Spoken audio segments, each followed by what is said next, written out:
gente vai fazer, então, essa live através aqui do Instagram e também no YouTube, né? Então, quem tiver à vontade aí, prefere YouTube, prefere Instagram, fica muito à vontade. E eu vou começar, o pessoal já sabe, né? Essa live tem algumas orientações, doutor Guilherme. As orientações são as seguintes: a gente vai tentar responder, vai tentar não, a gente vai responder as perguntas que nos mandaram já antes, né? Então, a gente já tinha mais perguntas, a gente foi coletando essas perguntas e vamos responder. Eu vou acenar e dar oi para o pessoal aí que vai chegando. Eu não consigo cumprimentar todo mundo, pessoal, então não se sinta chateado se eu não cumprimentei. A doutora Ana Soledade está nos prestigiando aí. Se tinha que ter uma pessoa nessa live, ia ser a Ana. Olha, verdade. Agora já temos quórum. Já temos quórum, podemos começar. E, Suzete Butelli. E assim, se trancar a transmissão, pessoal, sem pânico, às vezes tranca, né? A gente vai fazer o nosso melhor aqui de tentar transmitir o conhecimento médico nessa nossa live. Eu queria primeiro, Guilherme, que tu te apresentasse aí para o pessoal. Eu só quero dizer que o doutor Guilherme, já falei ali no comecinho, primeiro é um grande amigo meu. Eu vejo pouco ele, mas eu considero ele um grande amigo. Foi meu colega de faculdade, né, lá na URGS, e nós depois, claro, cada um seguiu o seu caminho técnico, né? Eu fiz ortopedia no Hospital de Clínicas e o doutor Guilherme fez gastroenterologia. Te apresenta o teu caminho aí, Guilherme, até hoje. Vamos lá. Tá, beleza, André. Bom, então, logo depois que tu abandonaste a medicina, eu continuo. Não, eu fiz residência, a gente foi colega na URGS lá, fiz residência em clínica médica, gastroenterologia após, fiz mestrado e doutorado na URGS, e depois fui professor de farmacologia, primeiro como substituto na URGS, depois 5 anos na UBRA. Hoje eu sou da Comissão de Medicamentos do Hospital de Clínicas, e dedico boa parte do meu tempo como médico assistencial como endoscopista no Hospital Ernesto Dornelles, onde eu sou coordenador. E agora nós estamos iniciando um novo projeto, que é o HD 360, o pessoal está entrando, alguém entrou no perfil do HD. Verdade. Boa noite. Que é um projeto, o coração dele é ser multidisciplinar, é ter um cuidado voltado ao trabalho médico integrado à equipe multidisciplinar, psicologia, nutricionista, fisioterapeuta, terapeuta ocupacional, então tem tudo a ver aí com o nosso assunto de hoje, e é uma demanda, né, de a gente se conectar mais e ser multiprofissional, né, trabalhar em equipe multiprofissional para atingir melhores resultados. O áudio aí, eu não sei se eu aqui estou... Tá ruim? Se aproxima um pouquinho mais o áudio aí, Guilherme. Bom, o pessoal do Moinhos já está aí, né? Falar mais alto, talvez. Aí, bom. Aí agora a gente vai conseguir. Beleza. Bom, assim, acho que o intestino e o estudo do intestino está muito na moda, né? A gente ouve várias coisas sobre o intestino, Guilherme, e falam aí que o intestino é o segundo cérebro, que o intestino produz 50% da serotonina no organismo. Tu acha que isso que o pessoal está começando a prestar mais atenção no intestino, nos hábitos? Como é que é? Tem vários motivos para o modismo, né? Tem os motivos sérios, que realmente, o problema do intestino é que a gente tem trilhões de bactérias, né? Tem de genes que são difíceis de estudar por natureza. Então, a gente não tinha tecnologia para estudar antes. Agora nós estamos tendo, então muita coisa está sendo descoberta nesses, né, bilhões de seres vivos que a gente tem no nosso intestino e começam a ter coisas interessantes. Agora, por outro lado, sempre tem o pessoal do hype, né? O pessoal que exagera um pouco e já faz a coisa como sendo a mais importante do mundo.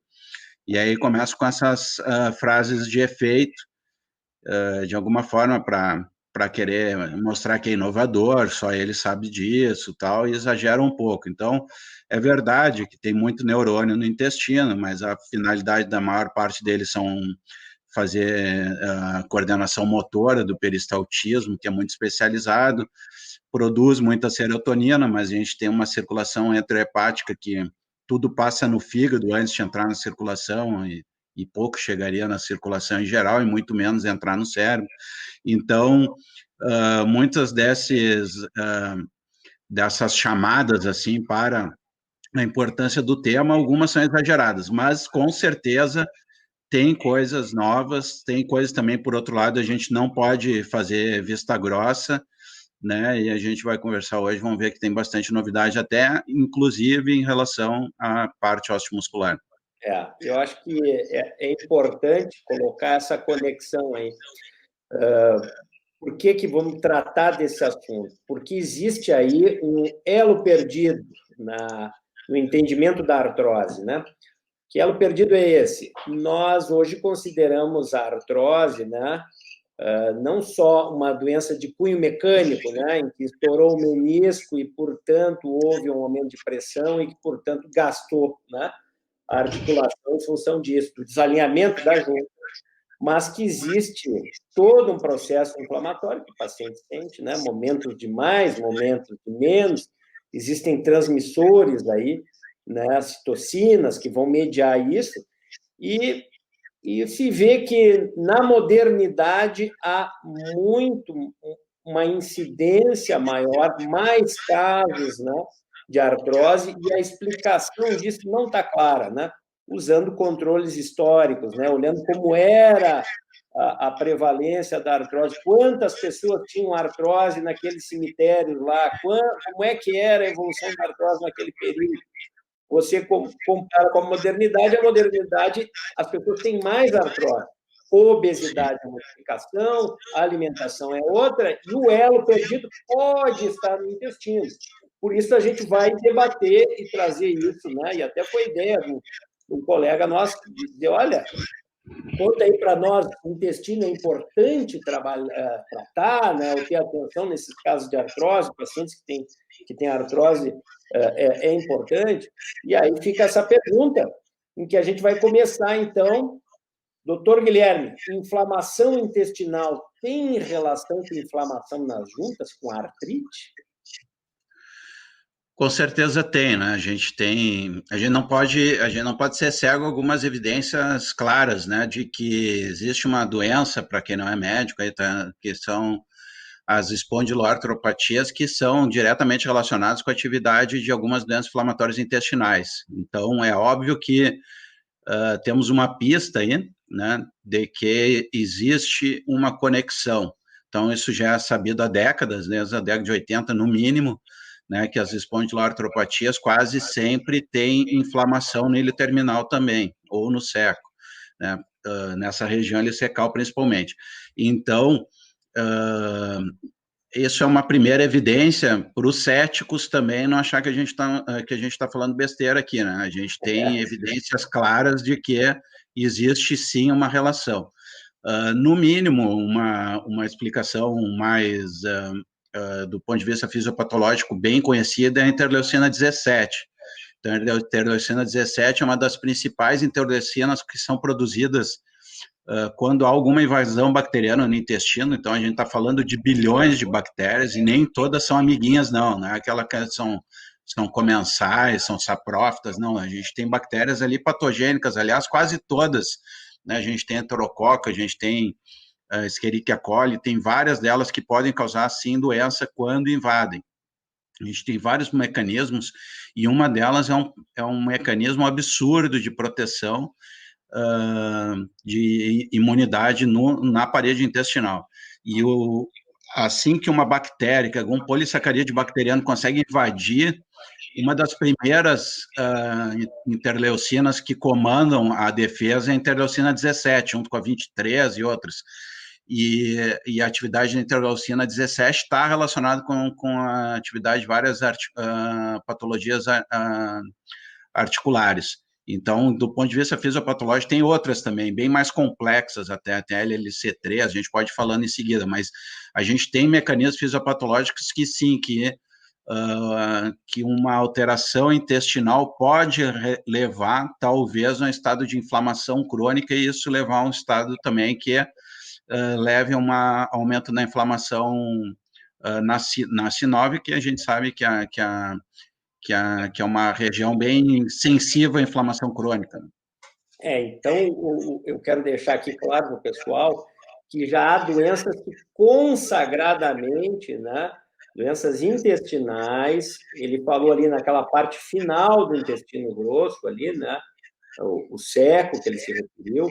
Então, doenças ali podem produzir este mediador, né, que é a interleucina 17. Isso é como se fosse um WhatsApp, pessoal, uma comunicação aí, dizendo, então, que pode causar inflamação. Espondiloartropatia é uma inflamação que vai dar na coluna, né, na parte bem da coluna ou embaixo, na sacroiliaca, na emenda da coluna com a bacia, às vezes inflama. Então, tem doenças que a gente já sabe que estão relacionadas diretamente, né? O exemplo, por exemplo, é retocolite ulcerativa, Crohn, né?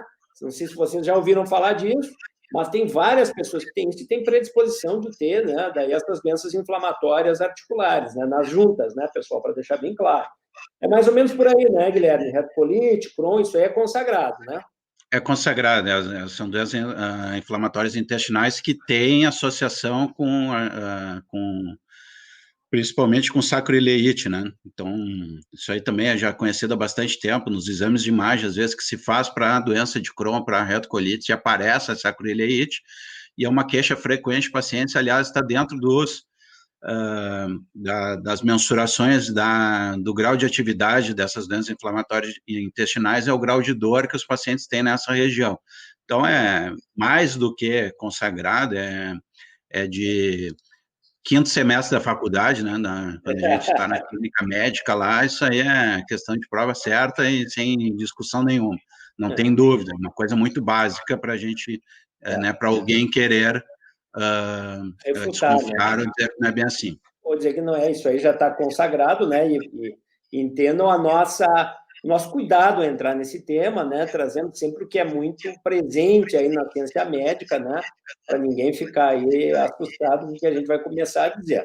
E que pacientes, assim, tipicamente têm retocolite ou Crohn? Como é que é a característica em geral, Guilherme? Eu vou ter que dar oi para a minha ex-residente aqui, a Marcela. Dá oi aí, por favor.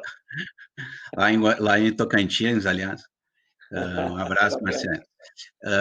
Então, os pacientes, na verdade, eles têm um histórico familiar, a gente sabe que tem a ver com as bactérias também, né? Apesar de ser intestinal, não obrigatoriamente teria a ver com a microbiota, mas são doenças que respondem ao uso de antibiótico, que a gente tem relação com a microbiota e que tem essa clássica associação com a sacroileite, né? Com espondiloartropatias soronegativas. Além disso, tem um perfil de HLA, né, B27, que é mais predisposto a fazer essa associação com espondiloartropatias. Existe bastante fisiopatologia já descrita que associa as duas coisas, mas são pacientes normalmente bimodal, né? Tem dois faixas etárias de incidência maior. Então, tem o paciente adulto jovem, depois, classicamente, lá aos 60 anos, tem um segundo pico de incidência, mas é uma doença crônica, normalmente depois que existe a incidência, ela não tem cura, né? Ela tem controle, pode ficar muito bem controlada, pode ficar em remissão, mas não há uma cura. Então, são pacientes, é considerado uma doença rara, embora não infrequente, né? Mas dentro das doenças, dentro da taxonomia que principalmente se usa nos Estados Unidos, pela baixa frequência, é considerado uma doença rara, mas a gente vê bastante na população, como gastroenterologista, provavelmente tu como ortopedista e cuidando de sacroileite também veja bastante, né? E a gente tem uma associação clara com essa microbiota. Existe um aumento, assim como também a artrose, existe um aumento recente na incidência, e talvez se associe, né, por incrível que pareça, ao excesso de hábitos higiênicos na infância. A gente ficaria pouco exposto a antígenos, e não criaria aquela tolerância imunológica que é particular das crianças, né? A criança sai do útero, ela não tem contato com nada do mundo, então ela nos primeiros 2 anos ela tem uma imunotolerância a toda forma de antígeno. Se ela não é exposta nessa fase a alguns tipos de antígeno, quando mais tarde for exposto, poderia gerar uma reação inflamatória. Essa é a explicação porque tem tido aumento de incidência, principalmente em países mais desenvolvidos. Mas são hipóteses também, isso aí também não está comprovado. Isso não está certo, né? Mas se vocês compreenderam bem, é porque as crianças são limpinhas demais. Isso, falta da vitamina S, a famosa vitamina de sujeira. Né? Eu caio, bico no chão, vou vitamina deixar. S. Isso é não orientação médica, mas é uma hipótese sobre isso. Quero dar um oi aqui para o Nicolas, que é cirurgião bariátrico, meu primo lá de Santa Catarina. Depois a gente vai chegar nesse tema aí mais adiante. Eu quero convidar vocês, vão ver que tem um aviãozinho ali, ó, tem uma cartinha ali, você clica no aviãozinho e chama outras pessoas para a nossa live. Tem várias pessoas bacanas aqui que devem assistir aqui o que a gente está falando. Tá? Então, façam isso e divulguem aqui a nossa live. Lembrando que essa live vai ficar gravada, né? Aqui no canal da Artrose, no YouTube, né? E vai ficar aqui no IGTV, e a gente vai poder olhar o quanto quiser. Me conta uma coisa, e o diagnóstico é por colonoscopia, o diagnóstico é só com a história, o exame físico, como é que tu faz dessas doenças? Nessas doenças, na colite, nessas colites, nas doenças que se agrupa do retocolite e doença de Crohn num grupo chamado doenças inflamatórias intestinais. As doenças inflamatórias intestinais, elas não têm um achado único que vá dar o diagnóstico, não tem nada patognomônico, nem o achado endoscópico pode selar o diagnóstico, nem tem o achado histopatológico. E aí, Guilherme? Vamos dar um contratempo aí. Cinema, né? Adiante, vamos lá. Vamos lá, desculpa, tive que sair e entrar tudo de novo. Quem estava falando, até me... Pode falar. Falha ainda. Não, sem estresse. Aí, deixa eu fazer uma pergunta aí. Tu usasse esse termo aí, ó, microbiota. Falou também que gosta mais de microbioma. O que é isso? São esses trilhões de bactérias? Qual é a característica, Guilherme? O microbioma e o microbiota, na verdade, são sinônimos. Eles são o conjunto de espécies de um ambiente, né? Então, é um termo ecológico que pode ser o bioma da floresta amazônica, o bioma do cerrado. No caso, por ser são seres todos microscópicos, chama microbioma ou microbiota intestinal, porque está na luz do intestino.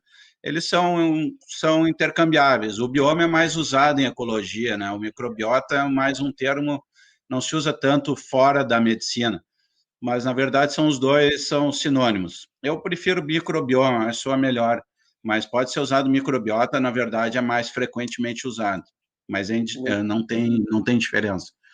E é tudo igual nas pessoas ou cada um tem o seu? Como é que é? Cara, existe quase uma impressão digital. As pessoas têm um microbioma próprio que não se sabe por quê. É uma mistura, né, da sua alimentação, provavelmente, com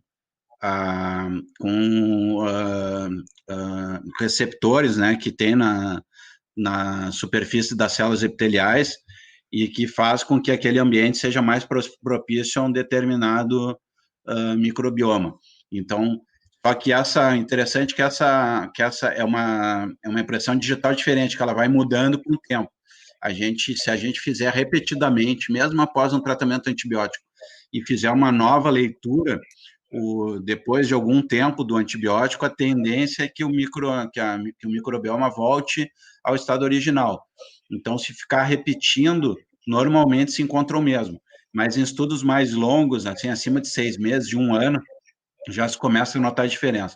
Então, vai envelhecendo com a pessoa. O que surge também hipóteses de quanto que não seja decorrente do envelhecimento, e sim causa também do envelhecimento. Então, tem muita teoria em volta desses achados, mas a gente tem bilhões de bactérias, existem aquelas muito mais frequentes que outras, mas a gente tem quase uma assinatura digital, especialmente na frequência delas, né? De quantos a gente tem de cada tipo.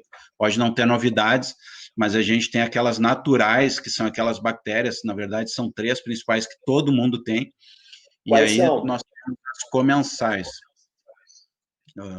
Quais são aí para o pessoal entender? São 3 famílias de bactérias? Como é que é? O principal são três gêneros, né? Porque você se lembra do Linneu lá da classificação, os 2 nomes, o primeiro é gênero e o segundo é espécie.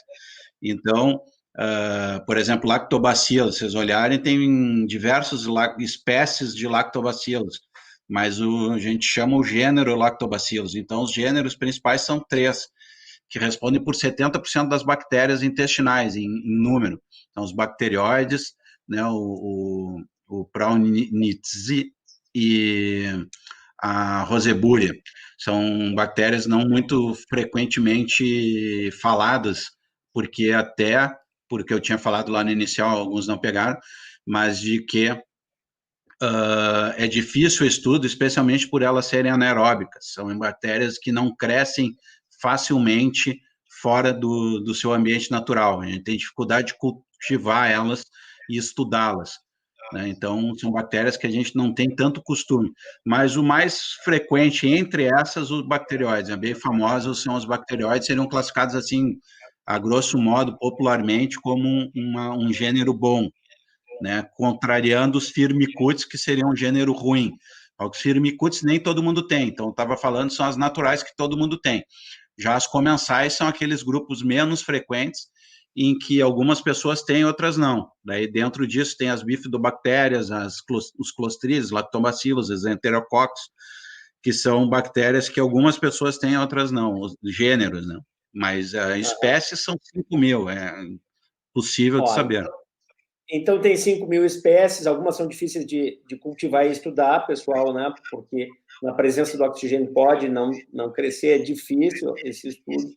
E o que é que pode modificar isso? A alimentação pode modificar, fazer um grupo crescer mais do que o outro? O Com antibiótico certeza, a pode alimentação. modificar? Como é que é, Guilherme? Tem muito estudo, né? A gente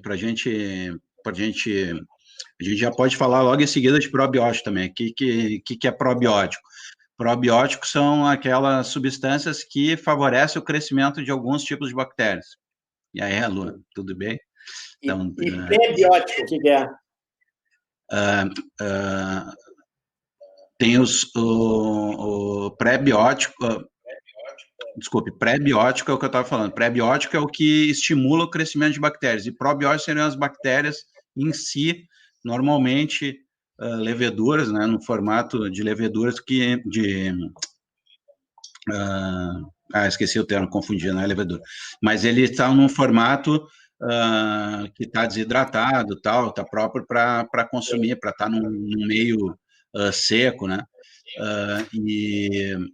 E o pré-biótico seriam as substâncias que alimentam naturalmente as bactérias boas, né? São especialmente carboidratos que alimentariam as bactérias boas. Então, dependendo do que a pessoa come, dependendo da quantidade de exercício físico, porque vocês sabem que o maior estímulo para a peristalse intestinal, para a movimentação intestinal, para o tempo de trânsito intestinal é a atividade física. Então, dependendo da quantidade de atividade física, a bactéria vai ter mais tempo de crescer, menos tempo, e isso vai favorecer, vai influenciar naquele bioma intestinal ali, que algumas bactérias de crescimento mais lento têm um tempo de se multiplicar, se o trânsito for mais rápido, vai ter menos tempo. Provavelmente o estado de hidratação da pessoa vai produzir um muco mais grosso ou menos grosso, isso dependendo, né, que o muco é o que protege o intestino do contato direto dessas bactérias. Então, um muco mais grosso tem alguns tipos de bactérias espiraladas que se adaptam melhor, daí um muco mais fino são as ciliformes, e tem até estudos, começa a ficar jocoso, mas tem estudos que pegam as fezes e cortam, né, congelam e fazem cortes e estudam que as bactérias que tem na superfície das fezes não é a mesma que tem no centro, porque tem algumas que gostam mais do muco, outras menos. É quase um estudo geologia, mas começa a ficar estranho, né? Bom, me conta o seguinte, e aí, bom, tem todo um estudo de bactéria, pessoal, vocês entenderam, né? Tem as que são as boazinhas, as que são as mazinhas, a alimentação pode incentivar, alguns grupos, algumas famílias, antibiótico pode liquidar algumas outras, né? E aí tem que repovoar com algum outro tipo, enfim. E o que é, então, doutor Guilherme, disbiose, isso existe? Isso aí está na boca do povo. Explica para nós, Guilherme, o que é disbiose?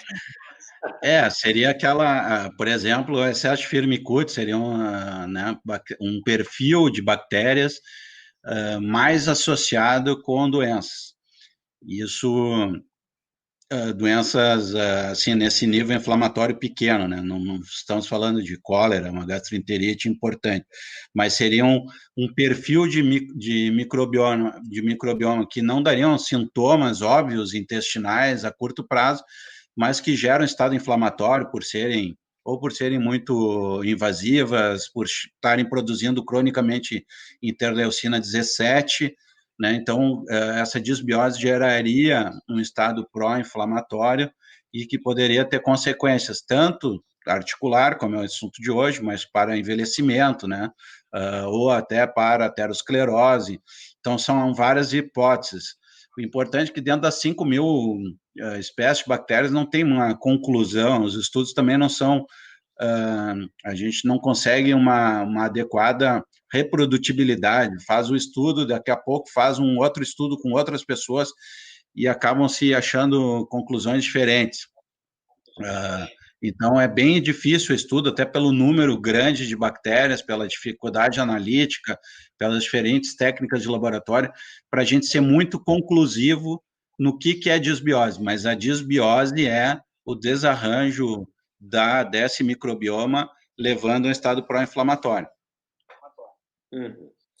E você consegue regular ou melhorar ou modificar através de pré-biótico, probiótico, nutrição, essa tua intenção terapêutica, né? Esse jeito de tratar, você consegue melhorar a desbiose com isso ou não é suficiente pré-biótico, probiótico, nutrição, antibiótico? Bom, nós como eu tenho que quem não sabe, Dr. Cruel foi o primeiro traumato monitor de farmaco, né, que eu conheço. Mas assim, dentro da medicina baseada em evidência, a gente tem que ver que medicina é uma ciência de resultados, não de meios. Quer dizer, não adianta nada eu melhorar a bactéria intestinal e não ter um resultado favorável do ponto de vista clínico, né? Então, estudar, a gente estuda, mas estudar muito pormenorizado a composição intestinal é menos importante do que saber que uma dieta causa menos aterosclerose. Depois, o mecanismo a gente até pode elucidar, porque pode refinar a dieta, enfim, né, dar bactérias saudáveis, tem várias questões. Mas em alimentação, toda essa volta para dizer que em alimentação, o principal, já que a gente sabe muito pouco sobre nutrição, né, o povo é indignado com isso, né, ora o ovo faz bem, limão quente faz bem, tudo, cada hora tem uma moda. Então, aquelas coisas pétreas que são reprodutíveis em alimentação, não são muitas. Uma delas é que o consumo de fibras é importante, né? O consumo de frutas e legumes numa quantidade aí que recomendada pela OMS de 5 vezes por dia, entre porções de frutas, legumes, verduras, né? Pode ser uma fruta no café da manhã, um lanche com fruta, salada no almoço, salada na janta, uma fruta na janta. Então, recomendado pela OMS que a gente coma 5 porções de frutas, legumes ou verduras. Cada um delas conta um. Isso está associado a maior longevidade, a maior saúde gastrointestinal, né? Menor índice de câncer e a um perfil que aí traz para a gente vai estudar as fezes e ver que essa alimentação leva a maior número de bifidobacterium, lactobacillus, bacterióides e menos firmicutes. Então, não é porque a gente deu firmicutes para o paciente, ele ficou ruim, é porque a gente sabe quais são as alimentações boas e a gente usa isso como marcador para saber também o que gera fezes boas, entendeu? É de trás para diante. Muito interessante.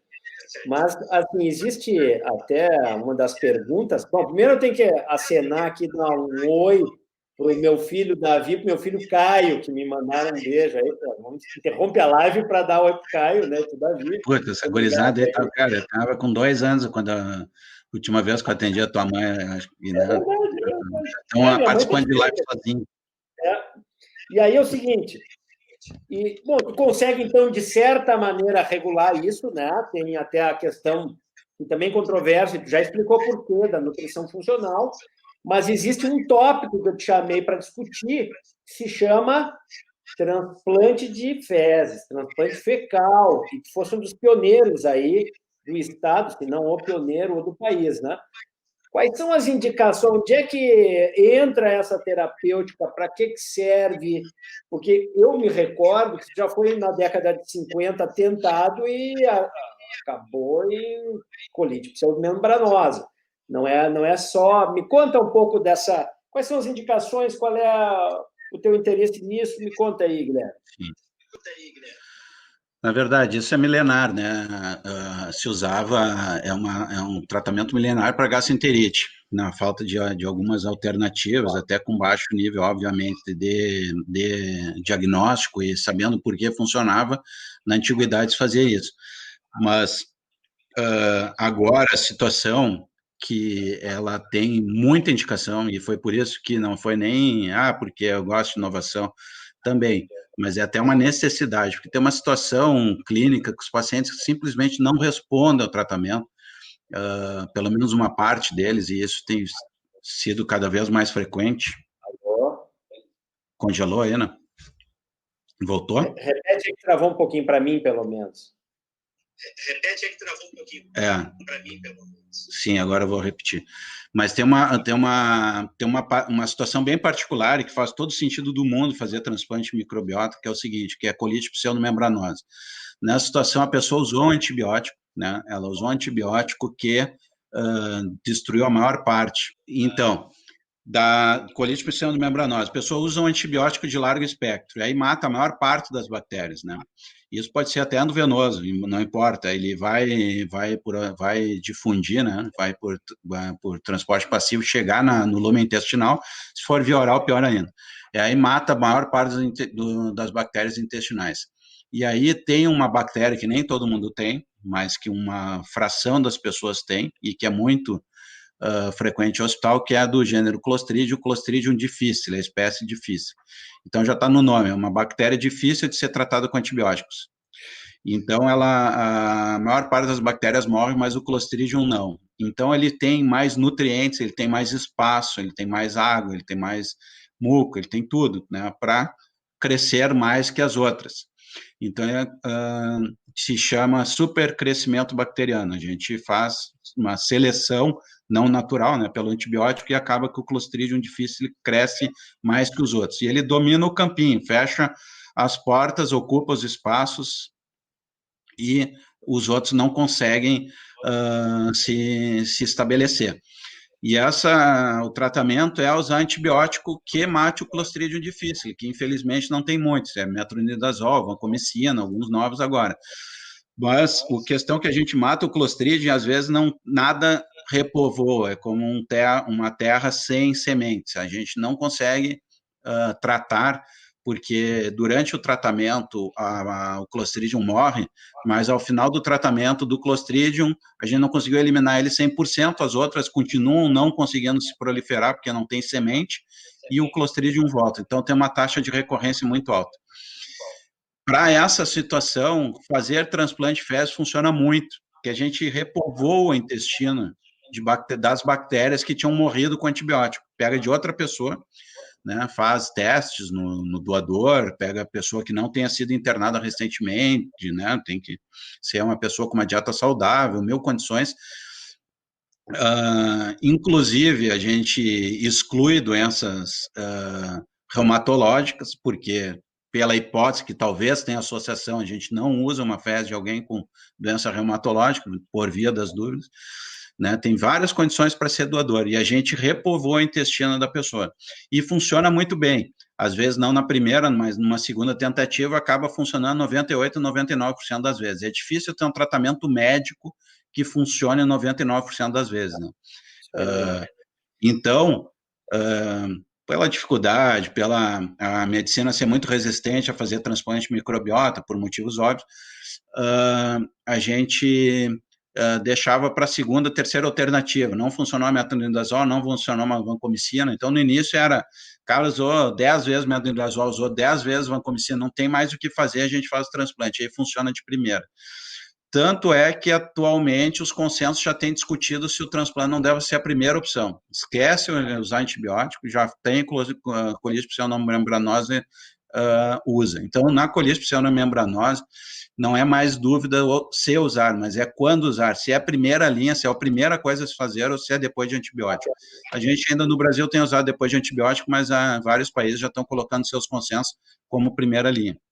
E uso para outras doenças metabólicas, menos específicas do intestino, vamos dizer assim, tem algum outro uso que possa citar para nós? Sim, tem muita coisa em estudo, tem mais de 400 ensaios clínicos, 400 exageram, a última vez que eu olhei tinha 250 ensaios clínicos com transplante de microbiota fecal nas mais diversas situações, desde sepse, né, até coisas óbvias, assim, que poderiam ter uma plausibilidade boa, como pessoas com bactérias multiresistentes, tiveram internado no hospital, tiveram alta com enterococo resistente à vancomicina no seu intestino, não está causando infecção, mas pode transmitir para outras pessoas, pode causar infecções no futuro. Então, tem muitas e muitas situações que se pesquisa, inclusive síndrome metabólica, porque as pessoas com síndrome metabólica têm um perfil de microbioma alterado, e em ratos, especialmente, e até em alguns primatas, se fizer transplante de microbiota fecal, existe uma melhora da síndrome metabólica. E o então, que é isso está em estudo para seres humanos, não é nenhuma conclusão, mas tem uma plausibilidade né, por várias situações ali de hormônios gastrointestinais que aumentam a sensibilidade à insulina, mas o problema principal, André, é que no ser humano não é que não funcione, mas ele é por curto período. Como eu falei antes, a gente tem uma impressão digital que é o microbioma. A gente faz o transplante e a tendência é que a pessoa reassuma a sua microbiota, né, que é a sua característica. Então, ele dura pouco tempo a resposta. Para a pseudocolite faz todo sentido que a gente interrompe aquele ciclo vicioso como se pegasse no tranco. Agora, para síndrome metabólica, teria que ficar fazendo transplantes periodicamente. Talvez no futuro se chegue, né, pelo menos em algumas situações mais graves, à conclusão que é a solução, mas o problema principal é que altera a sensibilidade à insulina, mas altera por pouco tempo. O segundo problema é que não altera muito, não é da água para o vinho, não é uma melhora brusca. Tem alguma melhora e não é muito sustentado. Então, está em estudos, tentando talvez achar um doador melhor, chegar a alguma conclusão que isso possa ser mais sustentado, como são em outras espécies. Mas a flora intestinal de rato, o microbioma de rato é bem diferente por muitas características, né? Eles têm o microbioma, a camada de muca mais fina, eles têm bactérias nas criptas intestinais que nós não temos, então realmente não dá para fazer essa suposição que o que funciona em animais vai funcionar no ser humano. São estudos que são só preliminares, mas depois sempre tem que confirmar no ser humano que a nossa microbioma é diferente dos outros mamíferos. Bacana. Me conta, só resume para o pessoal aí o que é síndrome metabólica, e aí nós vamos pular para a artrose para os últimos 20 minutos encerrar esse assunto. De maneira geral, a síndrome metabólica se colocou o nome síndrome porque é uma conjunção de fatores, né, que são todas... Síndrome metabólica então, é uma conjunção de características, todas relacionadas à resistência insulínica. Então, quem tem resistência insulínica tende a ter mais concentração de gordura branca abdominal, né, fazer aquela famosa barriguinha de cervejeiro. Então, tem maior níveis de glicose, começa a ter mais resistência à insulina, e isso se traduz por por aumento de glicose, também começa a alterar o perfil lipídico, e num nível mais acentuado pode ser manifesto como diabetes, e é um grande fator de risco para coronariopatias, para aterosclerose, né? Então, a síndrome metabólica é esse conjunto de características que, no fundo, estão por trás da resistência insulínica e tudo que causa ela, má alimentação e fatores genéticos, etc. Bom, aí nós chegamos no ponto onde a gente queria, que é o microbioma, ele vai ter, a artrose vai ter relação com o microbioma intestinal, pode ter relação, me conta aí o que a gente andou lendo. Eu vou te confessar que não era, vamos marcar a live, que eu sei tudo sobre... Não, era que esse era o desafio, porque assim, todo mundo tem isso como muito natural, né? Claro. O indivíduo é constipado, e nós temos várias perguntas sobre isso, né? Por exemplo, quem tem artrose pode ter diarreia frequente? Às vezes é o contrário, quem tem diarreia frequente e tem alterações, né, desbiose, como ele citou, ou doenças inflamatórias intestinais, pode ter artrite associada e com consequente artrose depois. Isso é uma pergunta que eu já respondi aqui. Sim. E se eu tenho diarreia com frequência, pode causar derrame nas articulações, é mais ou menos a mesma linha, né? Às vezes você tem uma doença inflamatória intestinal que pode causar artrite e artrose, né? Então, conta aí o que é que nós andamos lendo, que achei magnífico, até com importância clínica, né, diária aí para nós. O pessoal, a gente falou no início, né, das associações, o pessoal vai entrando, saindo, então vou repetir, da Associação das Doenças Inflamatórias Intestinais com Artrite, especialmente sacrileite. Então, dor aqui na lombar baixa, essa aí e a doença inflamatória intestinal pode dar diarreia, então, nessa situação a gente não tem dúvida. Agora, a pergunta que o pessoal, isso como eu também falei, doenças inflamatórias intestinais são raras. A pergunta é, porque a artrose é uma doença muito frequente. Daí a gente quer saber, não nessas questões raras, mas na artrose frequente.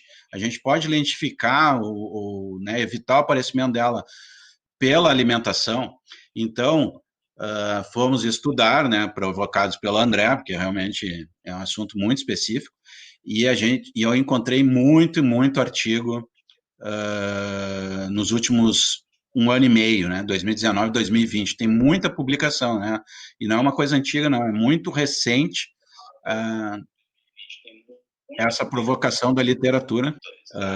Então, existe muita literatura realmente nos últimos 2 anos relacionando questões intestinais, mediadas pela interleucina 17, pelo LLC3, que é um tipo de linfócito que sai do intestino, ele está ali no intestino, mas ele é encontrado também na sinóvia, né, na cápsula articular. Então, existe, cada vez mais tem se encontrado relações entre alimentação, síndrome metabólica e osteoartrose.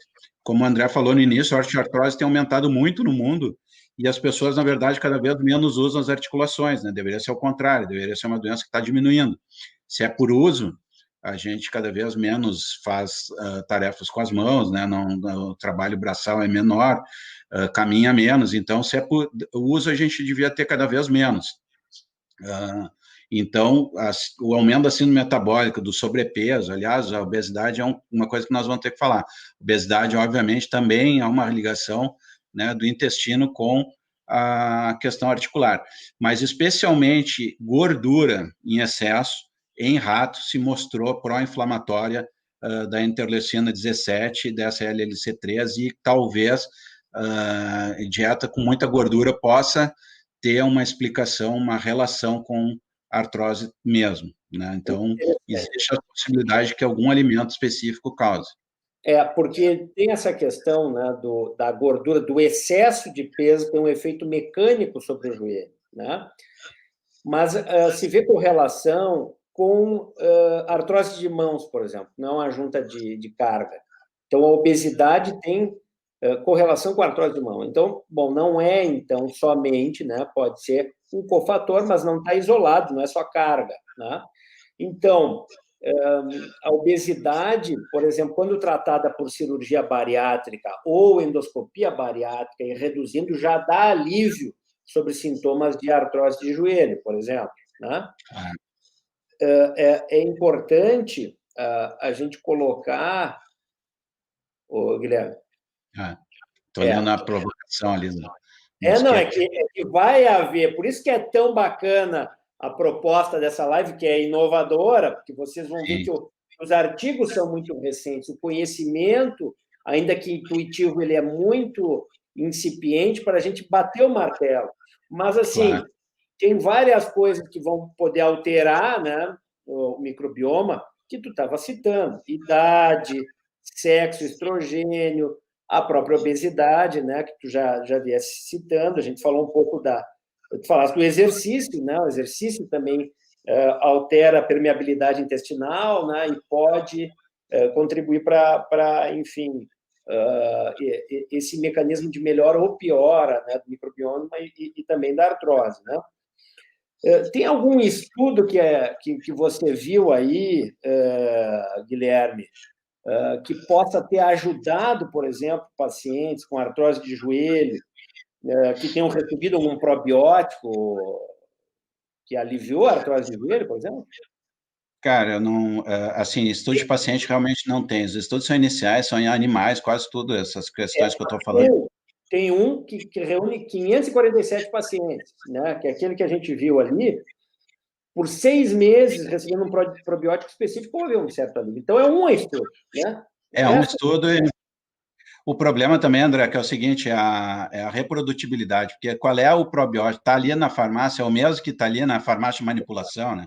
O cara tem que ser tem que ser um crente, né, para saber que é um ser vivo, que aquilo ali ficou na farmácia de manipulação, seco, extrato seco, sabe-se lá que condições de transporte, e que aquilo ali está naquelas condições de milhões de unidades ali, formadores de colônias, que estava na receita e que foi aviado. Então, tem que ser uma pessoa que acredite, né? Para achar que é o mesmo da fórmula do ensaio clínico. Então, só que aquela questão, né? Se probiótico tem muito estudo que depois, quando saem outros e se faz meta-análise, acaba não concluindo por benefício. A gente tem algumas situações muito específicas, diarreia na infância, né, que os probióticos eles têm achados um pouco mais reprodutíveis, mas ainda carece muito de validação. Então, realmente tem, mas agora virar indicação e também tem que ver o tamanho do efeito, né? Se aquilo ali seria perceptível, se é uma melhora importante ou não. Então, há muitas variáveis, pessoal, e o conhecimento é muito inicial, né? Mas você pode falar de fibras, né? Não, mas tem, com certeza. Quando tu me fez a provocação, eu não tinha lembrado disso tudo. Mas eu acho que não vira recomendação ainda, né? Não. E também tem, por exemplo, a adesão à dieta mediterrânea, né? Houve melhora. Isso aí entra num capítulo que é coisas que são boas para muitas outras. Então, não tem por que não recomendar. Vai que seja bom para artrose, dieta mediterrânea já está comprovadamente eficaz para prevenção de aterosclerose. Então, faz parte daquelas coisas que é que nem perder peso, né, para o obeso. Não tem muito... será que vai melhorar a artrose de mão? Não sei, mas vai ser bom para outras coisas, não adianta. Então, entra naquelas medidas gerais de saúde que a gente tem que, obviamente, preconizar. Pode ser que funcione. Então, é mais um motivo para as pessoas tentarem. Exato. E até tem um termo em inglês que me ocorre agora, do paciente obeso, né, que sofre da dor no joelho e que acaba muitas vezes em prótese, que é o sugar knees, né? Que é a pessoa come tanto carboidrato, em especial açúcar refinado, e acaba desenvolvendo artrose, né? Nessa correlação que a gente já falou antes.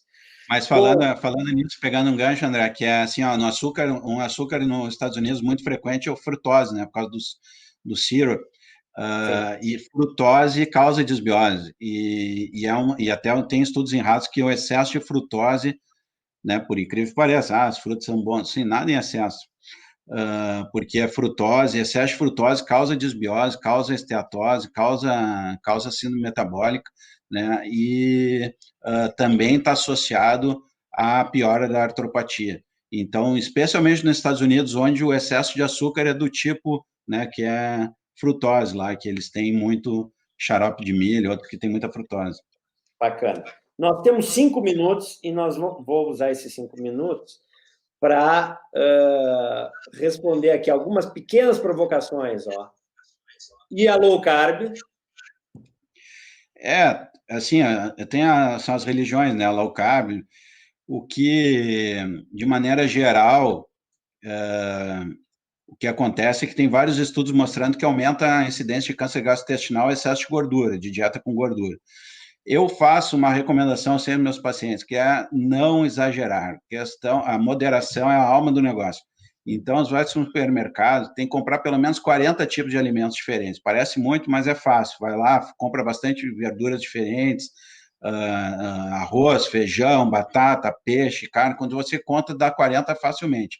Então, você não vai estar se intoxicando com nenhum tipo de agrotóxico específico de algum cultivo, não vai estar, né, não se excedendo em nada, né, seja com hormônio da carne, seja com mercúrio dos peixes. Então, a gente fazer uma alimentação bem variada, né, e com escolha de alimentos saudáveis, para mim é o principal, sem exageros em nada. Eu acho que o low carb muitas vezes peca pelo exagero em algumas questões, principalmente porque algumas pessoas põem carne processada, né? Come salame, come presunto, come esse tipo de alimentação que com certeza faz mal e confunde como sendo low carb.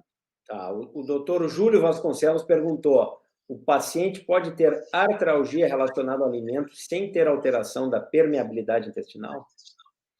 Pois é, a questão da permeabilidade é outra, né? A gente pode ser que aconteça, como eu falei, pode ser que a gente tenha estímulo a certas cepas patogênicas, ou pelo menos mais invasivas, que chega a produzir a interleucina 17, tipos de linfócitos que acabam se alojando na sinóvia. Só que eu acho que a questão principal, André, tentando responder rápido por causa do tempo, é que isso está relacionado à patogênese em grande período de tempo. Não se espera que a pessoa tenha uma melhora abrupta porque mudou a alimentação. Pelo menos eu não esperaria. Senão já teria sido visto muito antes, né? Isso é questão de longo prazo, é uma alimentação saudável ao longo da vida para evitar artrose lá no futuro. Bacana. E aí, o que mais? Tu falasse em 40 tipos de alimento, ou seja, resumindo de forma diversificar a nutrição, né, cotidiana, e o que mais você pode recomendar aí para o pessoal, né, que está nos vendo, em geral, o pessoal aí... Bom, manter o peso, né? Cuidar do intestino e tuas recomendações gerais para a gente ir encerrando. Isso, então, cuidar da alimentação, comer fruta, coisas consagradas. 5 porções de legumes, frutas e verduras por dia, comer uma alimentação bem variada, sem excesso, sem modismo, manter o peso e a circunferência abdominal abaixo de 95 para homens, que é um dos achados mais fáceis da gente, né, suspeitar de síndrome metabólica em casa sem necessidade de exame nenhum. E a prática de exercício físico vai estimular. Então, você falou da prática de exercício, né, Guilherme? Vamos seguir no YouTube aqui. Pessoal, nós vamos então encerrar essa live. Eu quero agradecer ao Dr. Guilherme Sander por ter contribuído tanto conosco, explicando tudo sobre microbioma. E, bom, recebemos mais perguntas mais adiante, eu vou deixar gravado para vocês, e aí vocês vão evoluir junto com esse conhecimento. Um forte abraço e uma ótima noite.